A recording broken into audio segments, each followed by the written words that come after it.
Pizza on the Couch. Welcome to week 2 of our Bible study lessons. We are in my favorite part of the house today, which is in front of my bookshelf.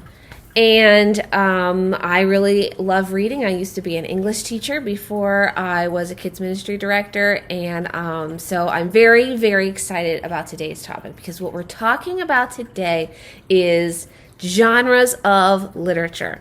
And I know all of you guys are like, I just finished at-home school for today. I don't need to hear about school anymore. But the thing about it is that there are many different types of literature. And usually when we read a book, it'll be a certain type of literature. And so we know going into this book, well, this is how I read this. However, in the Bible, there it is actually many books. We learn, I think, that you guys know this already. If you went through Awana, there's 66 different books in the Bible. And they were written over hundreds and hundreds of years by different people. And so what we've done is we've taken all of these books and we've put them all into one book, like a compilation. And the books are different styles of literature. You cannot read two different styles of literature the same, because they're different. They're not the same. All right. And so what we are going to be doing today is we're going to be talking about the three main styles of literature that you're going to see in the Bible. Then I'm going to send you to another video that's done by an expert that knows a lot more about it and can tell you a little bit more about it than I can. And then there'll be a little one question to answer at the end. So I hope you will enjoy. Hang on for the ride. It's all about books, and I'm super excited because I love books. All right, so the first genre of literature that we are going to talk about is narrative. Now, narrative is just a fancy English teacher word for story. There are all different types of stories. Here is my favorite book. It is so favorite that the cover got ripped off and ripped to shreds, but if you can see, that's backwards, Jane Eyre by Charlotte Bronte. This is my favorite book. I have read it approximately 8 times in my life.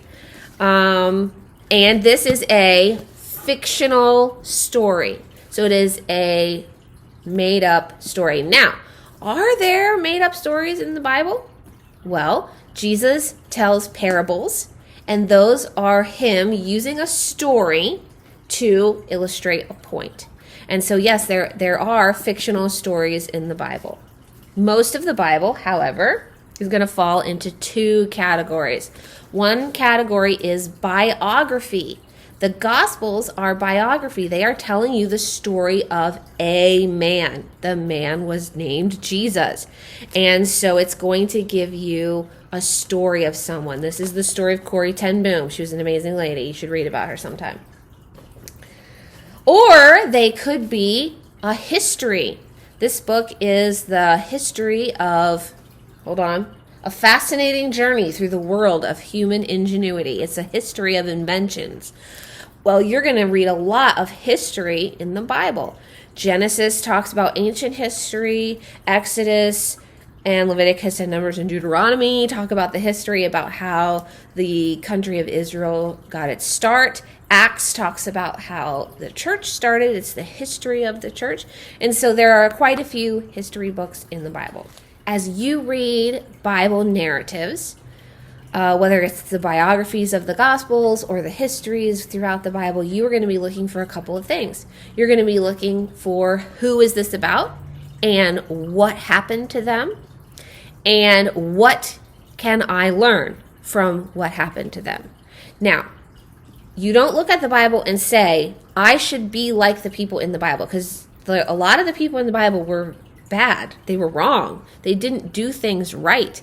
But that's why in a history, like if I read the story of Jane Eyre, the idea is, okay, I should like Jane Eyre. She's the main character. But if I'm reading a history of something that happened in history, then I am just reading, this is what happened.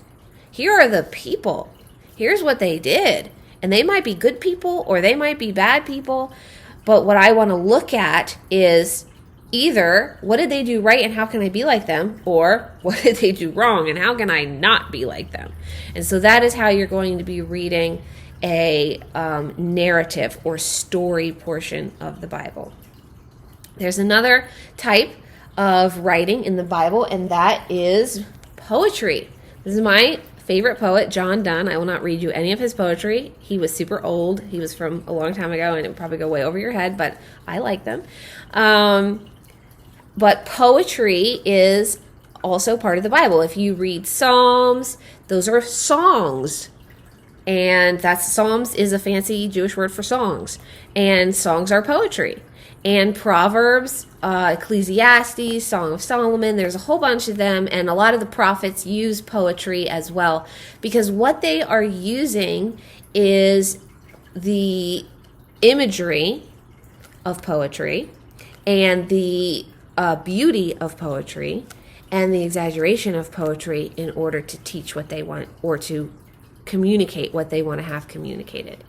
So if you can imagine a prophet who is talking about something that is going to happen in the future is going to use poetry because he can just let it flow out, and there's an image there in your mind, and it's not the point A, point B, point C, this is what is going to happen, but it's a picture. What you're doing is you're creating a picture. And so when you read poetry, whether it's in the Bible or anywhere else, English tip, what you are looking for is what are the pictures that are being created. This is making a picture. It's not making a command. It's not making a story. It's making a picture. And so what is the picture that this is describing? And how does that picture affect my life?